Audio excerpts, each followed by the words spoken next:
Hi everyone, how are you all? Welcome to all to our channel Ideas of Educational Fun. So without being late, let's go back to school.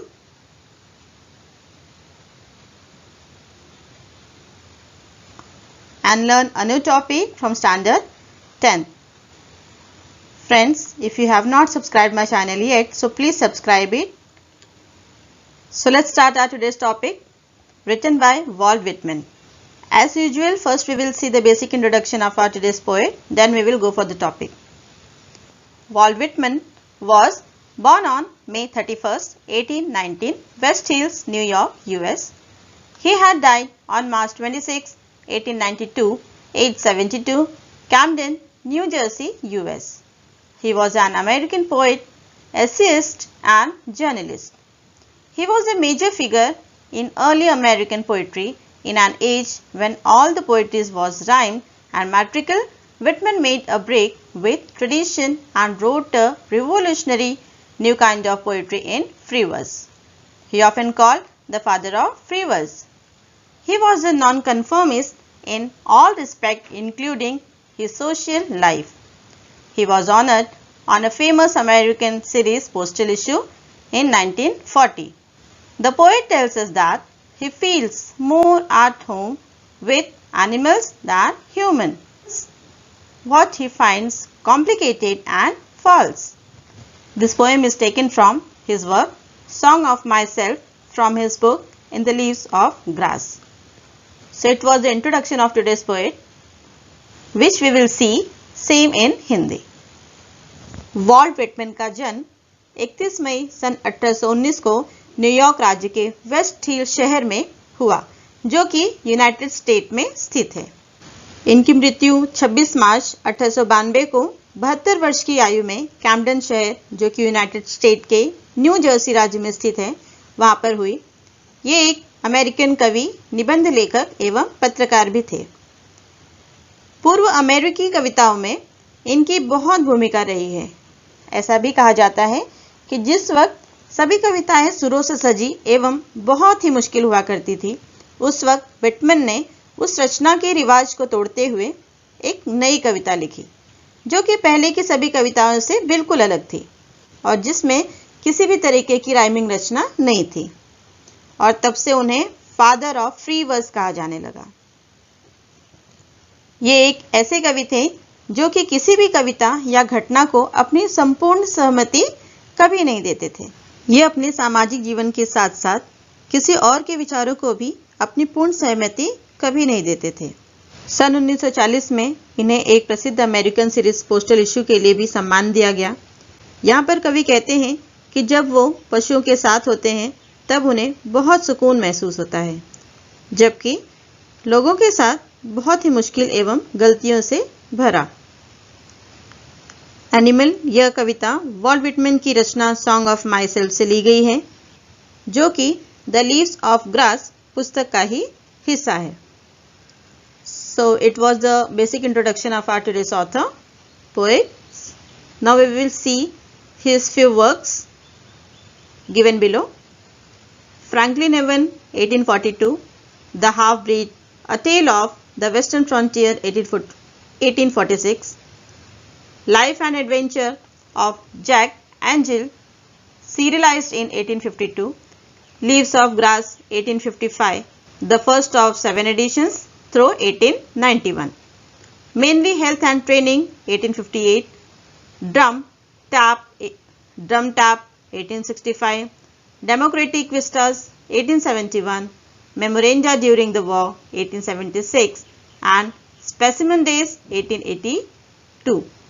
So friends, we seen here his few works and introduction. Now we will go for today's topic. So now we will go for today's topic taken from Kumar Bharti book from standard 10, and the topic name is 2.1 Animals, written by Walt Whitman.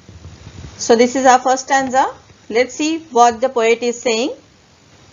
Here he is saying that I think I could turn and live with animals. Here the word turn means transform.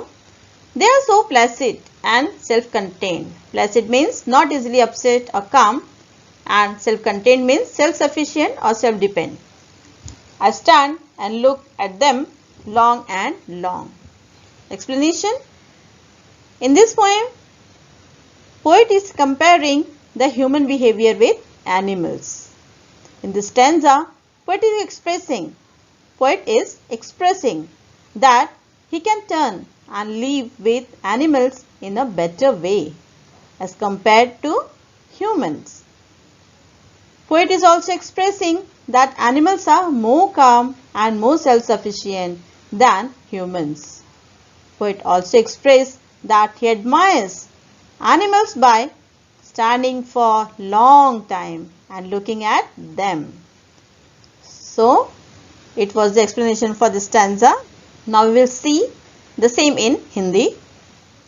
इस कविता में कवि ने जानवरों के व्यवहार की तुलना मनुष्य के व्यवहार से की है और इस प्रस्तुत पंक्ति में कवि बताते हैं कि जब मैं कभी जानवरों को देखता हूं तो उन्हें देखकर काफी समय तक वहां रुकने पर मजबूर हो जाता हूं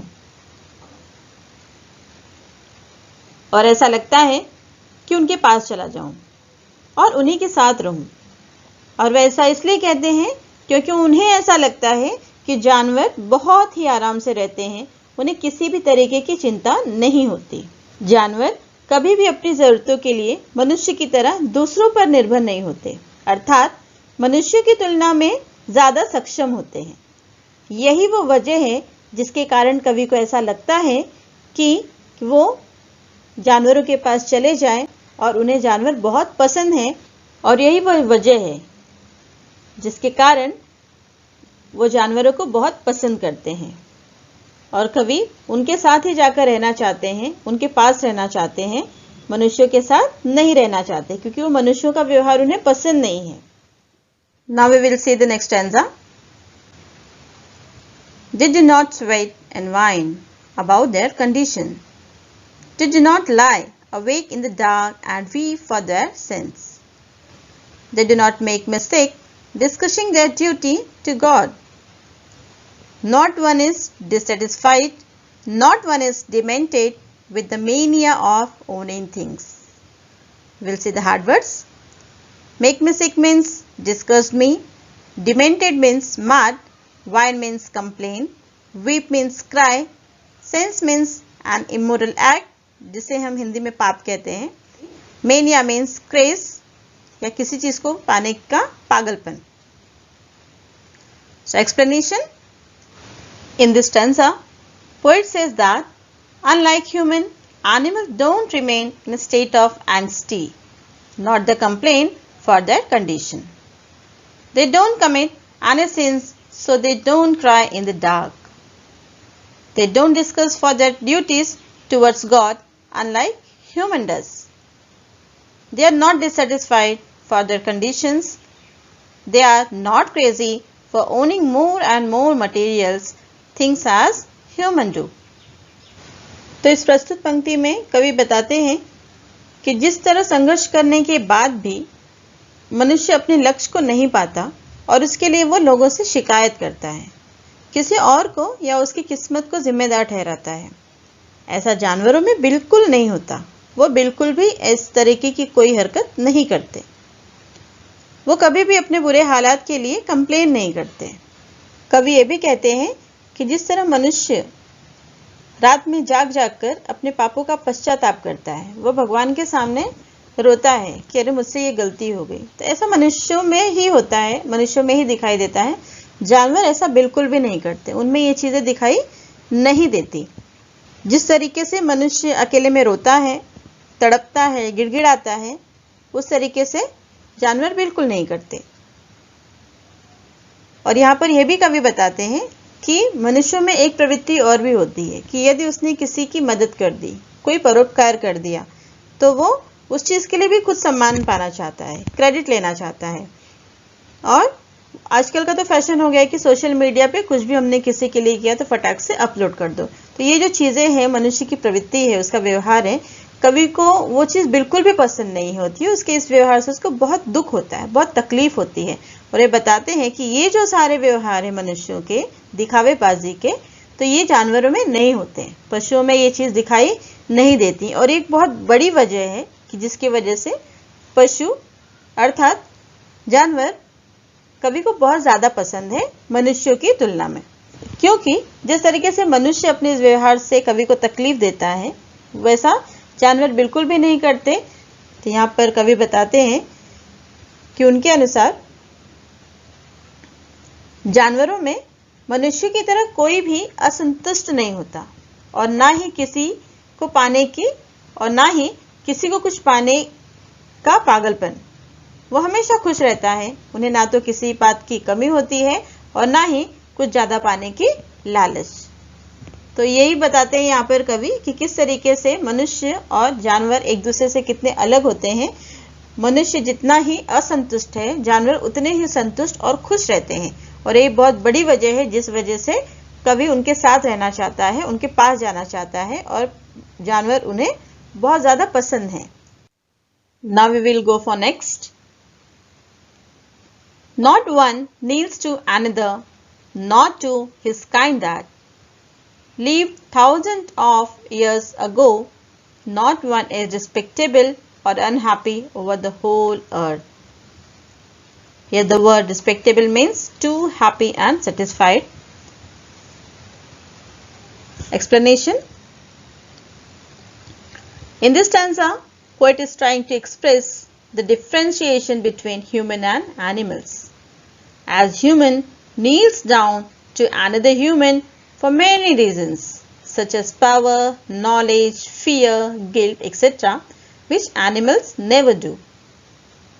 No animal are sad or unhappy or regretful over the whole world because they have never done any wrong things or sins as like human being. तो इस प्रस्तुत पंक्ति में फिर से जानवर और मनुष्य के व्यवहार की विभिन्नता को दर्शाने की कोशिश की है कवि ने और बताते हैं कि जिस तरह इंसान या मनुष्य कई कारणों से खुद से ज़्यादा बलवान व्यक्ति के आगे घुटने टेक देता है या उसकी गुलामी करने को भी तैयार हो जाता है, फिर वो चाहे ताकत हो, ज्ञान हो, पैसा हो या फिर किसी चीज़ का डर, किसी बात का डर। इस प्रकार का व्यवहार जानवरों में नहीं होता। वो चाहे एक छोटा सा चूहा हो या फिर शेर, वो किसी जानवर को ज़्यादा ना तो इज्जत देते हैं और ना ही उनकी गुलामी करने को कभी तैयार होते हैं। उनके लिए हर कोई बराबर होता है, कोई छोटा नहीं, कोई बड़ा नहीं, हर कोई समान होता है। जानवर कभी भी उदास नहीं होते और ना ही वो कभी ना खुश होते हैं। और एक जो बात होती है मनुष्यों में कि लोग अपनी गलती का बहुत अफसोस करते हैं। अगर उनसे कोई गलती हो जाती है तो उसको घंटों तक सोचते हैं, गिल्ट होता है, रिग्रेट होता है, बहुत सारी चीज़ें वो उसका पश्चाताप करते हैं। तो ये सारी बातें जानवरों में नहीं होती। वो अपनी किसी भी गलती का अफसोस नहीं करते क्योंकि वो जानबूझकर तो कभी कोई गलती करते ही नहीं हैं और ना ही किसी को तकलीफ पहुंचाते हैं, ना ही कोई गलत काम करते हैं। और कवि ये भी कहते हैं कि जो हजारों साल पहले मनुष्य का व्यवहार हुआ करता था, कौन सा व्यवहार? अच्छाई वाला व्यवहार, जो गुड क्वालिटीज हम पे होती थी, सिंप्लिसिटी होती थी, भाईचारा हो जाता था। मतलब जितने भी अच्छे चीज़ें होती हैं, अच्छी बातें होती हैं, वो इंसानों की थी। तो हजारों साल पहले से जो हमारा व्यवहार हुआ करता था पहले, वो अब कहाँ धीरे धीरे क्या हो जा रहा है, इनमें चले जा रहा है, जानवरों में चले जा रहा है। जो जैसा कि हमें व्यवहार करना चाहिए, हम पहले व्यवहार किया करते थे, अब वही व्यवहार उस तरीके का जानवर करने लगे हैं। उनमें वो सारी अच्छाई दिखने लगी है जो कि मनुष्य में होती थी। तो इस प्रकार से बहुत ही सुंदरता से कवि ने यहाँ पे मनुष्य और पशु दोनों का जो डिफरेंस होता है, उनकी विभिन्नता होती है उनके व्यवहार में, उसको दर्शाया है। और ये हमें बताने की कोशिश की है कि एग्जैक्टली मनुष्य किस प्रकार का बन गया है धीरे धीरे और जानवर कैसे होते जा रहे हैं। तो यहाँ पर कवि के अनुसार हम मनुष्य धीरे धीरे, कहना नहीं चाहिए, पर जानवरों की प्रवृत्ति अपनाते जा रहे हैं और जो जानवर हैं वो इंसानों की अच्छाई लेते जा रहे हैं, हमारी तरीके से वो बिहेव करने लगे, हम जैसा बर्ताव करने लगे हैं। तो यहाँ पे इनडायरेक्टली कवि बताते हैं कि हमें क्या करना चाहिए और क्या नहीं करना चाहिए, और वो कौन सी बातें ऐसी है कि जिसकी वजह से कवि पशुओं को ज़्यादा पसंद करते हैं, उनके साथ में रहना चाहते हैं। मनुष्य उनको पसंद क्यों नहीं आते, वो उनके साथ क्यों नहीं रहना चाहते। तो यहाँ पर हमने यही जाना। चलिए आगे बढ़ते हैं। So they show their relations to me and I accept them. They bring me tokens of myself. They evince them plainly in their possession. I wonder where they got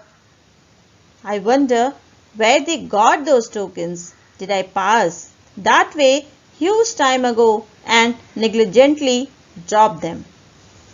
Here the word evince means show.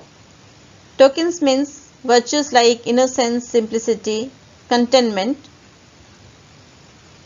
Possession means occupied or own, and negligently means carelessly, लापरवाही. Explanation. In this stanza, poet is expressing the reward that he received from these animals slowly and gradually. Poet is feeling that these are the same quality which he is having, simplicity, innocence and contentment, and must have dropped them huge time ago due to his negligence.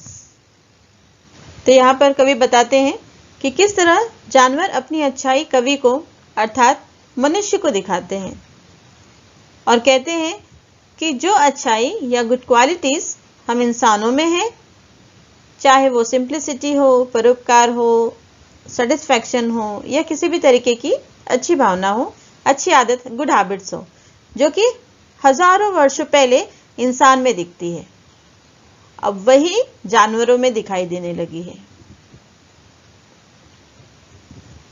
अर्थात उनका कब्जा हो गया है। किसका? जानवरों का कब्जा उन सारी अच्छाइयों पे, उन सारी गुड हैबिट्स पे, उन सारी अच्छी क्वालिटीज पे हो गया है जो कि इंसानों की है, मतलब हम मनुष्यों की है। कवि कहते हैं कि जब मैं उन्हें देखता हूं तो हैरान हो जाता हूं। उनके अनुसार जब भी वो पशुओं को अर्थात जानवरों को देखते हैं तो वो हैरान हो जाते हैं और सोचने पर मजबूर हो जाते हैं कि आखिर ये सारी अच्छी चीजें, अच्छी बातें, अच्छी क्वालिटीज उनमें आई कहाँ से हैं? किसमें? जानवरों में। वो लाते कहाँ से हैं कि जो कि हम इंसानों में होनी चाहिए वो उनमें आ गई है? आखिर कहाँ से वो लाए हैं? फिर उन्हें लगता है कुछ देर बाद सोचने पे कि कहीं ये सारी चीजें मैंने ही तो उन्हें नहीं दे दी, या हम मनुष्यों ने ही तो उन्हें नहीं दे दी, या फिर ये जो क्वालिटीज उनके पास है कहीं ना कहीं हमने लापरवाही की वजह से, अपनी बहुत सारी लापरवाहियों की वजह से ये उन्हें पास तो नहीं कर दी कि उनकी बुराई हमने ले ली है और अपनी अच्छाई उन्हें दे दी है। अर्थात यहाँ पर कवि कहते हैं कि हम इंसानों में धीरे धीरे लालच, क्रूरता, जलन, द्वेष और एक दूसरे के लिए नफरत बढ़ती जा रही है, जो कि जानवरों की प्रवृत्ति है। और जानवरों में संतोष, खुशी, भाईचारा, आत्मनिर्भरता जैसे गुण दिखने लगे हैं, जो कि मनुष्यों का व्यवहार होता है। अर्थात जानवर इंसान से ज्यादा अच्छे हैं, इसलिए कवि उनके साथ रहना चाहते हैं।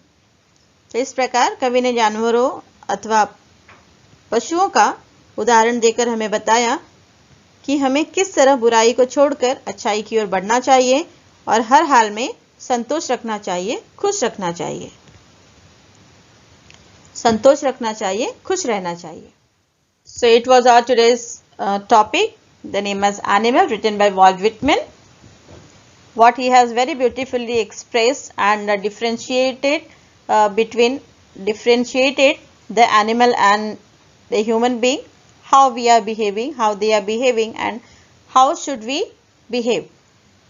So very good message he has given us. Hope you will like it. So friends, if you like my video and feels that it's useful for you and your loved ones, so please don't forget to like, share and subscribe. Bye bye. Thank you. Take care.